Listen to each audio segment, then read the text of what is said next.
सतयुग, त्रेता युग, द्वापर युग और कलयुग। धर्म शास्त्रों के जानकार कहते हैं कि सतयुग में भगवान विष्णु के 4 अवतार आए थे। इसके बाद त्रेता में राम और द्वापर में श्री कृष्ण का जन्म हुआ। हिंदू धर्म में विशेष रूप से 4 युगों का वर्णन मिलता है: सतयुग, त्रेता युग, द्वापर युग और अभी जो चल रहा है उसे कलयुग के रूप में परिभाषित किया गया है। ऐसी मान्यता है कि कलयुग समाप्त होने के बाद सब कुछ नष्ट हो जाएगा और फिर से एक नए जीवन की पृष्ठभूमि तैयार होगी। कलयुग का अंत होने पर भगवान विष्णु का कल्कि अवतार देवदत्त घोड़े पर आएगा और पापियों का नाश करके सनातन धर्म की पुनः स्थापना करेगा।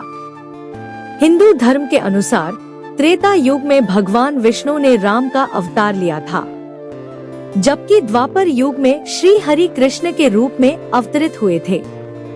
अब विष्णु जी का कल्कि अवतार आने वाला है। इन तीनों ही युगों के बारे में आपने बहुत किस्से कहानियां सुनी होंगी, लेकिन क्या आप जानते हैं कि इन तीनों युगों से पहले आया सतयुग कैसा था? क्यों सतयुग को अब तक का सबसे अच्छा युग माना जाता है? आइए आज आपको इसी के बारे में विस्तार से बताते हैं। सतयुग का इतिहास कोई 17 लाख साल पुराना बताया जाता है। इसे कृत युग भी कहा जाता है। ऐसी मान्यताएं हैं कि सतयुग में पाप बहुत निचले स्तर पर था, या यूं कहें कि न के बराबर था। इसे सच्चाई, तपस्या, अनुष्ठान और दान का युग कहा जाता है। सतयुग का प्रारंभ अक्षय तृतीया पर्व से हुआ था। इस युग के लोगों की आयु बहुत लंबी होती थी और उनका कद बहुत लंबा होता था। वे ज्ञान व तपस्या से परिपूर्ण थे। सतयुग की मुद्रा रत्नमय थी और इसमें स्वर्ण के पात्र का प्रयोग होता था। ऐसा कहा जाता है कि सतयुग में भगवान विष्णु ने कुल 4 अवतार लिए थे। इस युग में श्री हरि ने मत्स्य, कूर्म, वारा और नृसिंह का अवतार लिया था। भगवान ने ये अवतार क्रमशः शंखासुर का वध, वेदों के उद्धार, पृथ्वी का भार हरण और हिरण्यकश्यप का वध करने के उद्देश्य से लिए थे। भगवान श्री राम के राजा हरिश्चंद्र की कहानी भी सतयुग से जोड़कर देखी जाती है। सतयुग का समापन होने के बाद त्रेता युग और फिर द्वापर युग आया।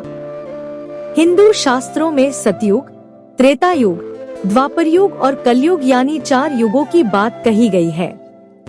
हम सब भी बचपन से अपने बड़े बुजुर्गों से हर युग की तमाम कहानियां सुनते आए हैं, लेकिन क्या आपको पता है कि किस युग की कितनी आयु थी और व्यक्ति का कैसा जीवन था? नहीं तो आइए आपको बताते हैं। शास्त्रों में सबसे पहला और बड़ा युग सतयुग माना गया है। ये 17,28,000 वर्ष तक रहा है। इसमें मनुष्य की आयु करीब 1 लाख वर्ष के आसपास बताई गई है। उसकी लंबाई 32 फीट होती थी। इस युग में भगवान ने मत्स्य, कूर्म, वारा और नरसिंह के रूप में अवतार लिया।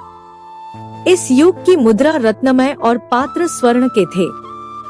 सतयुग के बाद दूसरा बड़ा युग त्रेता युग था। इसकी आयु करीब 12,96,000 वर्ष की बताई गई है। इस युग में मनुष्य की आयु लगभग 10,000 वर्ष होती थी। मनुष्य की लंबाई 21 फीट होती थी। इस युग में भगवान राम ने रावण का वध किया था।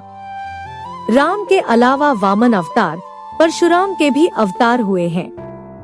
इस युग की मुद्रा स्वर्ण और पात्र चांदी के थे। तीसरे नंबर पर है द्वापर युग। इसकी आयु करीब 8,64,000 वर्ष थी और इसमें मनुष्य लगभग 1,000 वर्ष तक की आयु तक जीवित रहे हैं। इस युग में मनुष्य की लंबाई 11 फीट हुआ करती थी।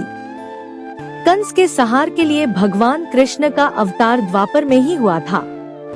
इस युग की मुद्रा चांदी और पात्र तांबे के थे। शास्त्रों में इसे कलयुग सबसे आखिरी और छोटा युग बताया गया है। इसकी कुल आयु करीब 4,32,000 वर्ष की है। मनुष्य की अधिकतम आयु 100 वर्ष के आसपास है और लंबाई 5 से 6 फीट तक है। माना जाता है कि इस युग में भगवान कल्कि के रूप में एक ब्राह्मण परिवार में अवतरित होंगे। इस युग की मुद्रा लोहा और पात्र मिट्टी के बताए गए हैं।